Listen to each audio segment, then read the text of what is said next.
Warm greetings from the High 10. It is Everyday Shenanigans on this Thursday, April 9th, 2020. I would like to bring you an update pertaining to a story I brought you yesterday of a North Carolina male who stabbed 4 women at a truck stop in Knoxville, Tennessee, and one of the women did survive. A customer survived that brutal attack. And if you need verification for the storyline, please log on to WBIR. Source: notebook found in stabbing. Suspect's truck may offer insight into mental state. The Tennessee Bureau of Investigation said Idris Abdul Salam, 33, stabbed 4 women at a truck stop off I-40 Tuesday, killing 3. Notes believed to be from the suspect, who stabbed 3 truck stop employees to death Tuesday, suggested he may not have been mentally well. A source close to the investigation showed WBIR pages of the notebook he said law enforcement recovered from Idris Abdul Salam's truck. The Tennessee Bureau of Investigation said Abdul Salam, 33, stabbed 4 women at the Pilot Travel Center off Interstate 40 on Strawberry Plains Pike just before 7 o'clock Tuesday morning. Knox County Sheriff's deputies shot and killed Abdul Salam shortly after arriving on the scene. TBI identified him as a truck driver from North Carolina. Agents could be seen examining a tractor-trailer truck parked near the Pilot Tuesday afternoon. The notebook, the source said, was found in the truck contains graphic writing believed to be from Abdul Salam. It suggested he may not be mentally well. Because of the graphic nature of the writing and because law enforcement has not yet confirmed or denied the existence of this notebook, WBIR is not sharing the full text. The public record search showed a number of speeding violations on Abdul Salam's record. In 2018, he faced a criminal charge in Wake County, North Carolina, for eluding arrest fleeing. TBI said Abdul Salam had no criminal record in Tennessee. Tuesday, a TBI spokesperson confirmed 2 witnesses attempted to subdue him during the attack.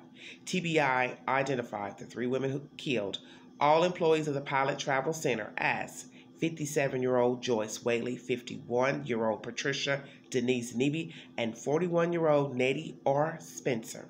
The 4th woman stabbed a customer at the convenience store was released from the hospital Wednesday. TBI will not release her name. And that is the said information by WBIR if you need verification. And I also went to social media to try to get more information pertaining to Mr. Idris Salam. And what I found, no Facebook page, a lot of men with the same name in different parts of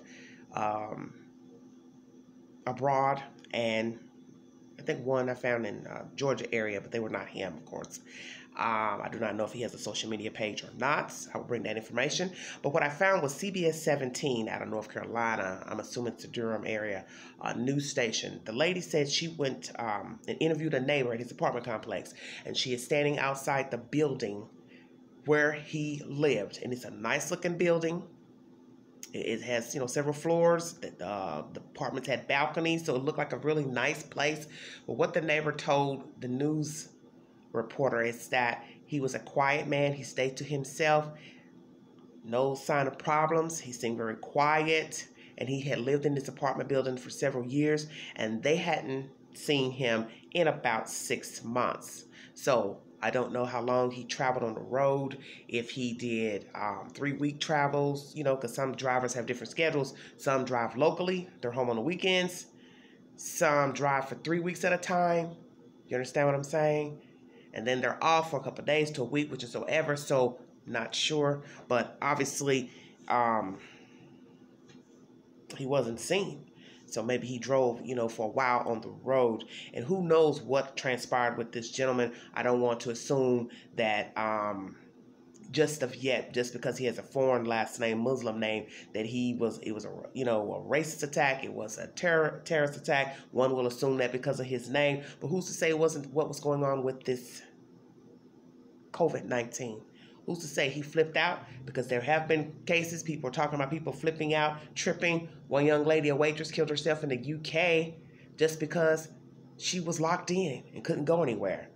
So that tells you she already had to have had a small mind frame. Okay? Because as someone said, as Ricky Smiley said, hey, you only been in 3 weeks or so. and you can't even sit still for just a little while. So that's true.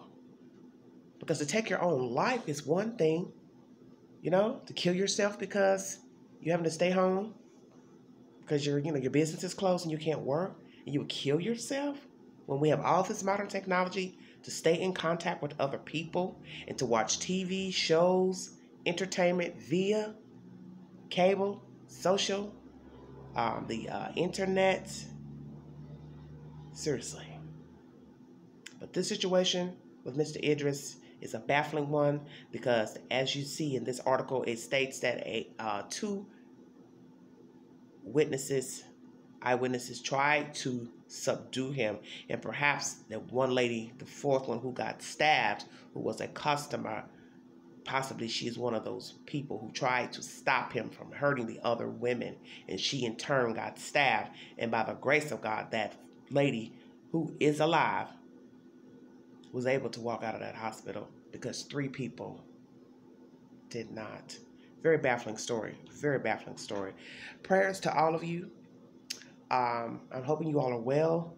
And I was hearing a crazy story today of some people who have died out of town via a conversation, listening to someone talking to a friend of mine, and just to hear the stories of this person, people they know, dying just rapidly one after the other, is baffling to me. And yes, they are African American people. But it is sad that it has come down to this. People just dying, left and right in certain communities. But I suspect it will be lots of communities because obviously this virus is traveling and is getting to wherever it's trying to go.